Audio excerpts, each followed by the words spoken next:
Let's get started. I would like to introduce KYZEN's own Erik Miller.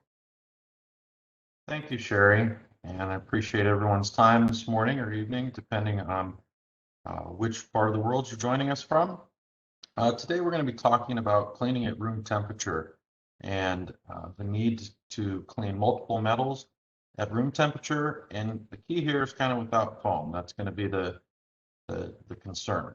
We look at aqueous cleaning specifically. There's really four basic things that we need to know and talk about.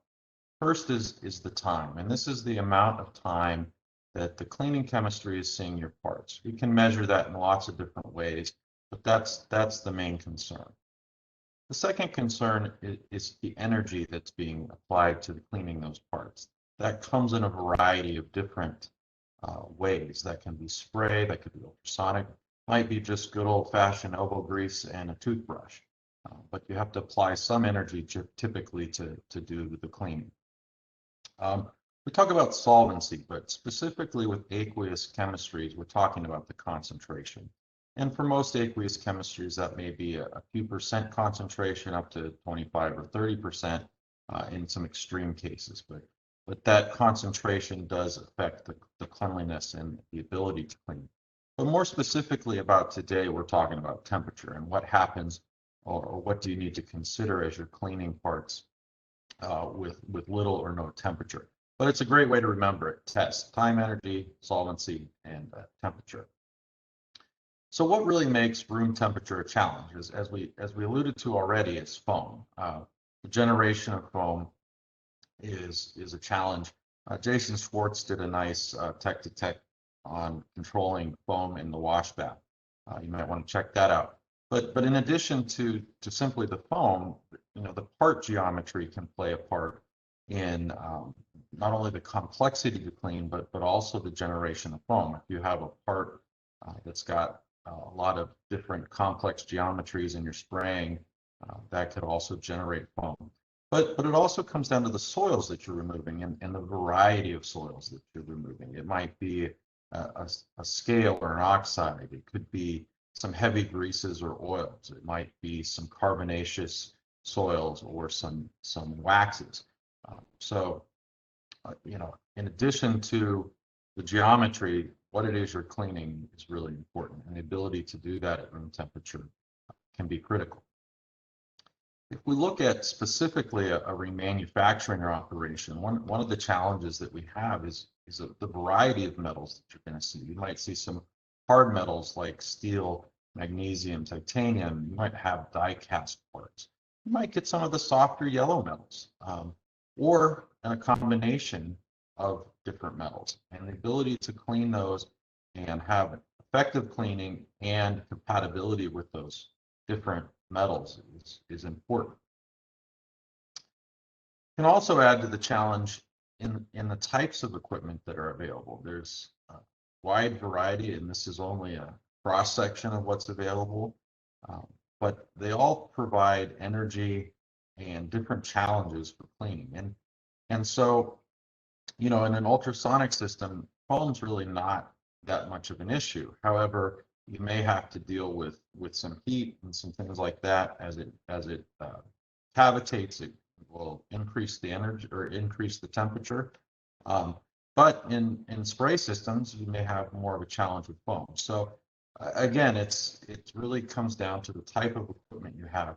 One of the things that I mentioned about the ultrasonics is the temperature will increase. And with all of these pieces of equipment, the temperature will increase. But what's critical is at time zero. When you first pick on that machine, pick on that process, if temperature is low and you don't have the right chemistry, you will be using a mop and a bucket, which is not much fun for anyone.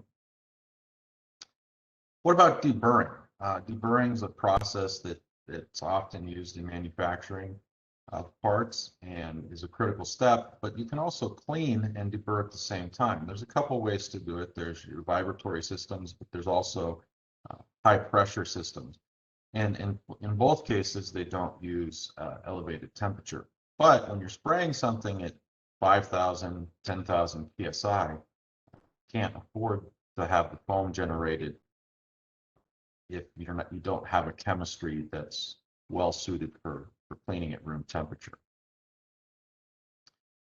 A key concern is corrosion, and so how do you manage the corrosion? Do you have a chemistry that's going to make this worse or make this better? But the first concern is how you're storing these parts. Is that in a climate controlled building, or is that something more like we're seeing here that's really exposed to the humidity and temperature of the location of that warehouse? It's also about transportation. You know, if you're shipping parts across the ocean, you've got to make sure that they're well protected. But even you know, more local in a rail instance, you've got to be concerned about that. I like this picture in particular because it reminds me of those nice, warm, hot, humid days that we get down here in the South. But it's also about handling. You know, are you putting those into some kind of VCI paper? But the worst thing that can happen is that you mishandled them and your customer opens those parts, or you open those parts later, and you may have fingerprint or corrosion. So a chemistry that's able to help protect metals is very important as well.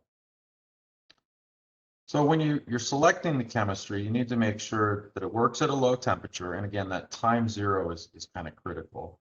That it cleans lots of different soils, that you're able to clean a variety of soils that your parts may have. They can be simple soils like some scale, some simple oils, or they can be much more complex like carbonaceous soils and oxides. You want to make sure that there's no foam, really, and some oils will actually generate more foam than others. They're known to create foam.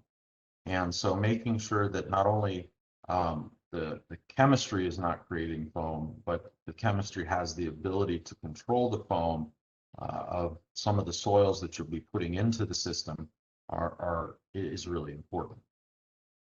It's got to be multi-metal safe. You know, again, back to, are you cleaning steel, aluminum, brass, some combination of those? Making sure that it's compatible with all of those different metals is really important. And you may even want to brighten up some of those metals. Chemistries can brighten up your aluminum, your brass, some of those kinds of things. Is the chemistry capable of working in lots of different types of equipment? Again, there's an enormous variety of equipment, but is it capable of doing both spray and immersion? Do you have the flexibility? And then finally, can you do some deburring, whether that's a high pressure deburring or a vibratory system, but can you clean and deburr at the same time? We have a customer that does this regularly. They've got some large deep draw parts in a fairly large spray system. They clean these parts all day, every day, quite successfully. But this particular customer was interested in doing this at low temperature because of the amount of energy that it took to heat their bath and the system. So their energy savings was worth them doing this at a low temperature. And again, you know, that time zero was really important to make sure when they kicked on that machine, they didn't have any foam. KYZEN's got you covered. We've got products that'll clean at low temperature. You've got different metals with oxides, varying metals. You've got parts with lots of soil that needs to be removed, or some mixed metals. But we've got a product that covers several products that cover all of these at low temperature. A key to our products is that they're oil splitting chemistries, not emulsion chemistries. And Chuck Sexton in a later Tech to Tech is going to cover what that means and why that's advantageous. So with that, I'll give it back to Sherry and thank everyone for their time. Thanks, Erik. If you would like to discuss this topic further, please contact your local KYZEN representative or send an email to tech@KYZEN.com. and we will have one of our cleaning experts schedule a follow-up with you as soon as possible. Again, we thank you all for joining us today, and we hope to see you again soon. Stay safe, stay healthy, and have a great day.